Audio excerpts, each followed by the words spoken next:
Bem-vindo aqui para mais um vídeo que nós vamos conversar sobre aquelas informações que circulam pelo mercado de capitais, em particular sobre a nossa bolsa de valores, e que essas informações, de uma maneira ou de outra, acabam nos dando aquele suporte necessário para que as nossas decisões sejam mais ajustadas quando nós fizemos as nossas escolhas. Em particular, hoje nós vamos falar aquilo que vem mais atemorizando o mercado de capitais e como nós podemos, de uma forma ou de outra, tirar proveito dessa circunstância.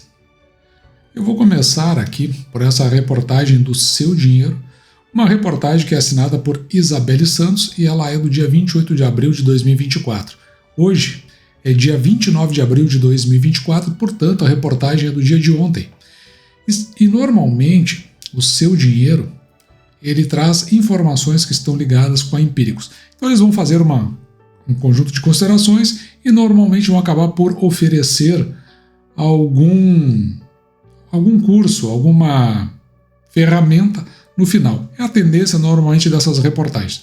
Mas aí vou deixar para você, não é do nosso interesse isso. O que nos interessa aqui é o conteúdo e entender algumas coisas. Veja que o real é a moeda que mais se desvalorizou em abril.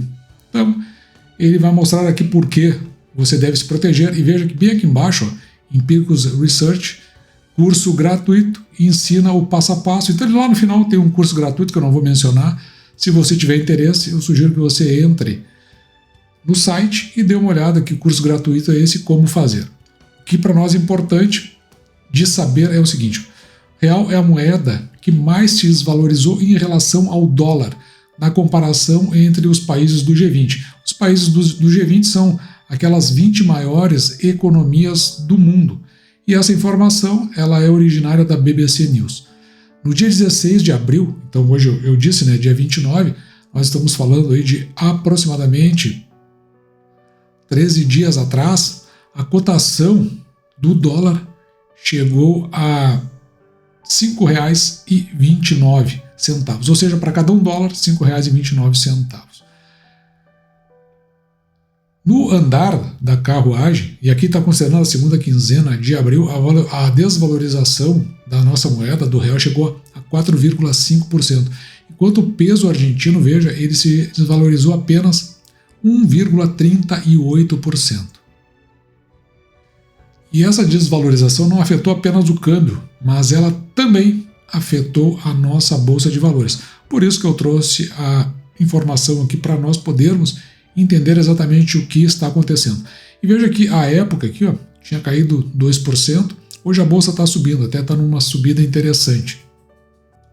Superando 127 mil pontos, a última vez que eu vi estava com 127.700 pontos aproximadamente. Bom, mas seguindo aqui na reportagem, que é o nosso interesse, né? Então, por que o real ele perdeu tanto valor frente ao dólar? Parte desse desempenho ruim do real se deve a uma natural aqui valorização do dólar que aconteceu de uma forma global. Então, eles pegam um conjunto de moedas, que eles chamam de cesta de moedas, e fazem mais ou menos como se fosse uma média entre elas. E nessa cesta, a valorização do dólar, na cesta de moedas, a valorização do dólar ela foi de 1,26%. E é curioso porque o peso argentino ficou aqui, ó, em 1,38%, portanto, mais ou menos em consonância com essa cesta, ao passo que o real ele teve uma desvalorização considerável. Mas veja que aquele 5,4 a gente estava considerando o dia 16 de abril, portanto, o fechamento da primeira quinzena. Se nós considerarmos o último dia 24, portanto, a última quarta-feira, na realidade, essa valorização da moeda americana sobre o real estava em 2,6%. Um dos fatores que tem trazido maior preocupação, pelo menos dos 3 fatores que foram apresentados nessa reportagem, começa pelo juro mais alto por mais tempo na economia americana. Então, os dados da inflação dos Estados Unidos, que foram divulgados no início do mês de abril, mostraram que por lá o ritmo de consumo ainda continua acelerado, portanto, mantém a inflação dentro do patamar que eles não gostariam. Isso significa que o Fed, o Banco Central americano, deverá manter as taxas básicas de juros por mais tempo. Essa dinâmica tende a fazer com que o real perca valor frente ao dólar. E os juros mais altos por mais tempo faz com que migre dólares para a economia americana e com isso há uma escassez de dólar no mercado geral, mas também no mercado brasileiro e, consequentemente, uma valorização da moeda sobre o real. Portanto, ou seja, fica mais caro, né, comprar o dólar. Outra questão que foi levantada aqui é a intensificação do conflito no Oriente Médio, principalmente, bom, tem várias razões. Uma delas é com relação ao fornecimento do petróleo, porque o Irã, que semana passada teve um acirramento do conflito com Israel, é a quarta maior reserva do mundo. Então, afetam os preços. Também tem essa questão, dizem, né, que se coloca como o Irã uma nação com pretensa força nuclear, embora se não seja confirmado. Isso, claro, que evidentemente gera sempre alguma incerteza. E essa incerteza é um fator que acaba por levar a que os investidores, principalmente internacionais, acabem aumentando sua alocação em dívidas mais consistentes, como, por exemplo, nós acabamos de ver o dólar americano. E, por fim, os três fatores: a política fiscal brasileira, que anunciou que no próximo ano, portanto no ano de 2025, o governo vai buscar um déficit zero, ao invés de um superávit de 0,5 do PIB, que era o que estava programado inicialmente com o arcabouço fiscal. Então, na verdade, este ano, que deveria ser o ano do déficit, acabou virando o ano... este que deveria ser o ano do déficit zero, acabou virando o ano de um déficit. Tem muitas estimativas, eu acho que as mais sérias colocam em 0,7% do PIB, eu acredito que vai acabar superando o 1%. Pelo menos segundo a tendência, né, frente ao que vem fazendo o governo. Mas o fato é que o déficit zero, que seria esse ano, acabou passando para o ano que vem, onde nós temos dúvidas se o governo vai acabar conseguindo isso ou se vai acabar, né, com mais um ano de déficit, que é a tendência. Bom, mas aí fica aberto às crenças de cada um. O mercado recebeu essa alteração de forma negativa, pois pode indicar que o governo pretende gastar mais ainda no ano que vem, ou seja, não confirmando o déficit zero. Dessa forma, o risco Brasil também fica maior. Portanto, aqui é o seguinte, o que ele está dizendo, né, que ele não vai até o fim com isso? É que se o risco fica maior, para que venha aportes ao Brasil, investimentos no Brasil, é necessário que tenha um juros maior. E não o contrário do que está pretendendo o governo, que é uma redução na taxa de juros por conta da inflação. Então, não é apenas o fator inflacionário que acaba influenciando a redução da nossa taxa de juros. E se ela não reduz, acontece que o crédito fica mais caro, o investimento interno fica mais caro, e nós podemos até andar na direção do que aconteceu no governo Dilma número 2, onde nós tínhamos, ao mesmo tempo, inflação e também ausência de crescimento. O que acaba consubstanciando um cenário bastante perigoso.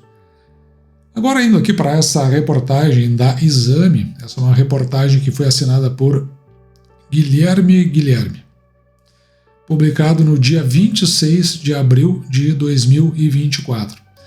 E veja que ele fala sobre a inflação americana e a crise do euro, os principais temores de um dos maiores economistas do mundo.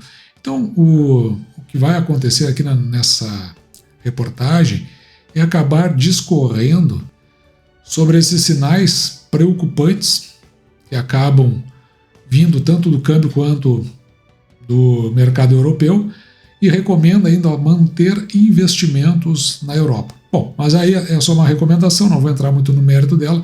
O que interessa é aquilo que nos ajuda a compreender o cenário que nós estamos. Ele começa aqui, por riscos de a inflação americana voltar a subir e do euro entrar em crise. Está muito viva e embicando para cima a possibilidade de muito mais para cima a inflação americana, que alguns até estavam colocando ela como morta e até caindo. Então veja que ele já está enxergando por um outro ângulo.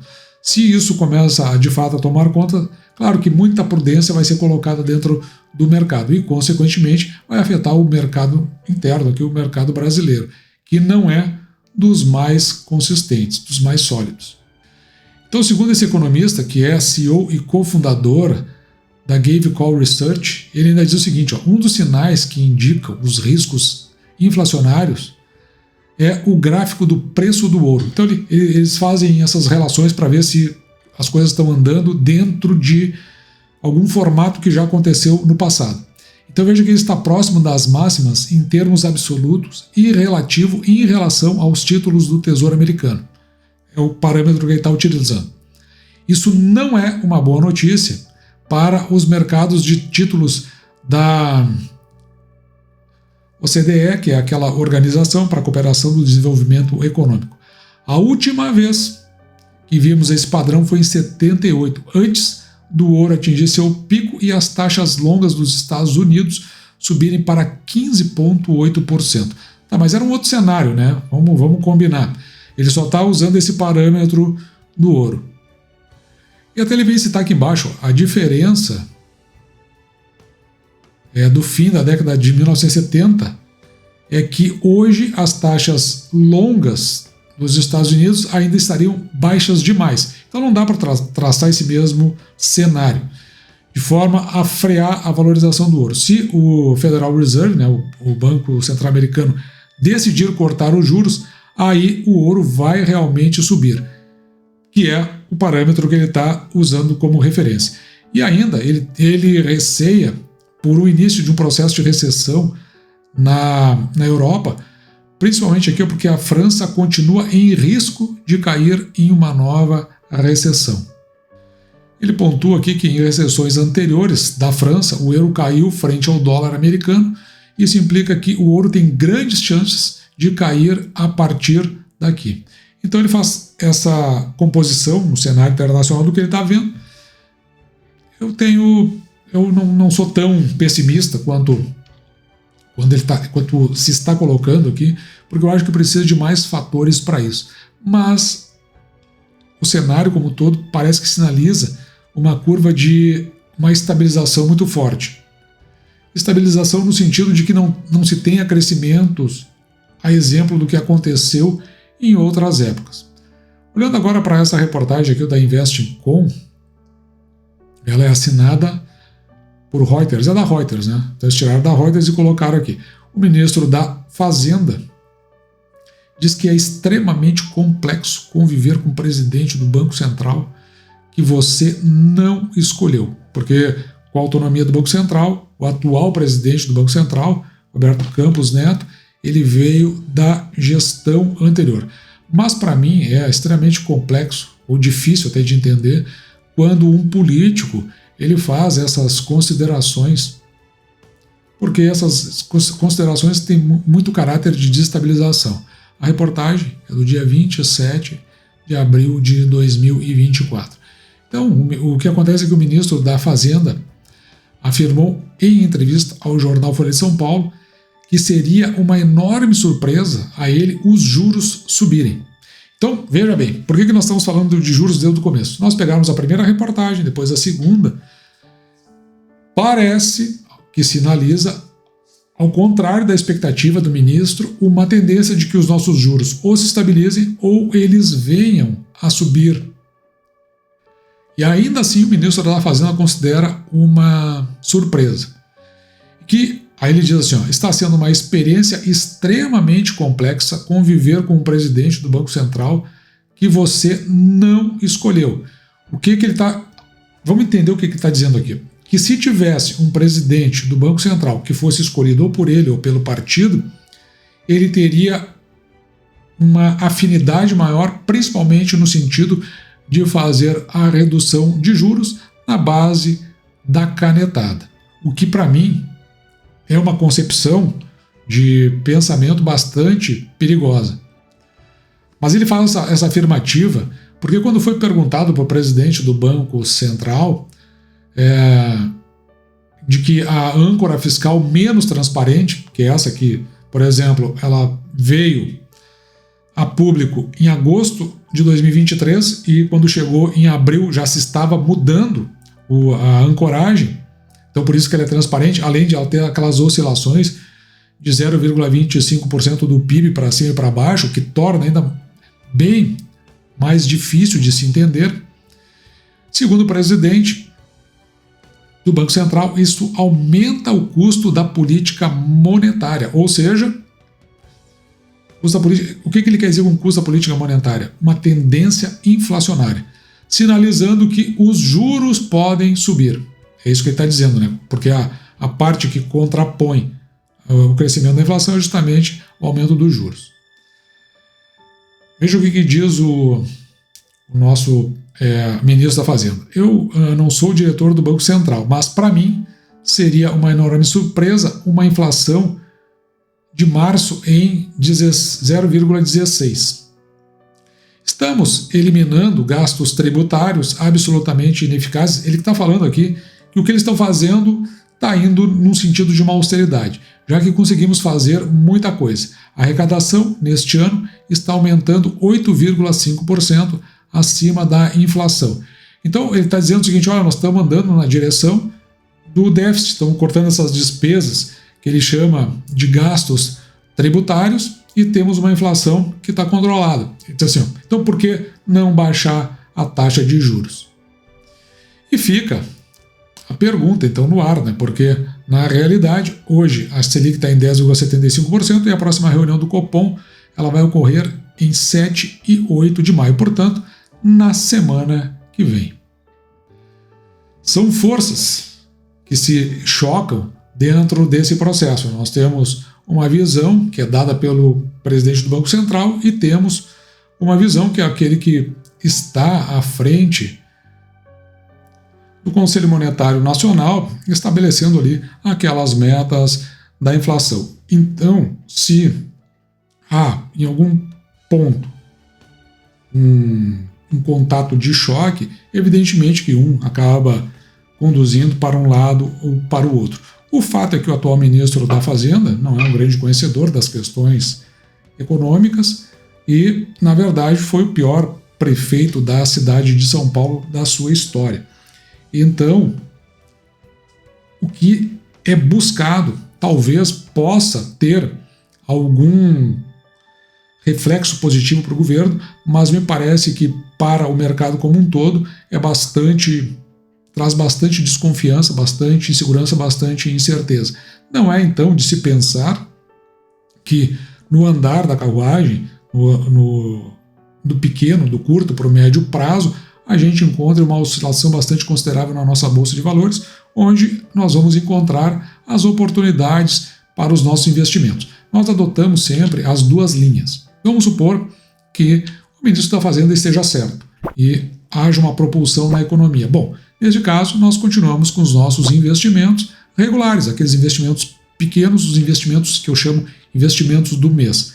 Do contrário, o que acontece é que nós vamos fazendo um caixa de oportunidade, porque não há hipótese de que ele esteja errado. Neste caso, surgirão oportunidades mais consistentes, onde nós faremos aportes com maior volume, como aconteceu no mês de abril, dada a oscilação. É mais ou menos como a gente tem visto que as coisas estão andando. Então, não cabe a nós avaliar para que lado vamos, mas tomar a decisão mais correta conforme os ventos estarem soprando para um ou outro lado. Na minha modesta visão, eu acho que existe aí 25% de chance do ministro da Fazenda estar correto e 75% de chance de estar equivocado. Pelo menos é como eu avalio. Mas estou curioso para saber a sua opinião, como é que você vê essa situação como um todo. Dito isso, eu vou ficando por aqui. Espero que você tenha gostado. Me despeço de você, desejando que você fique com Deus e deixando, como sempre, um grande abraço.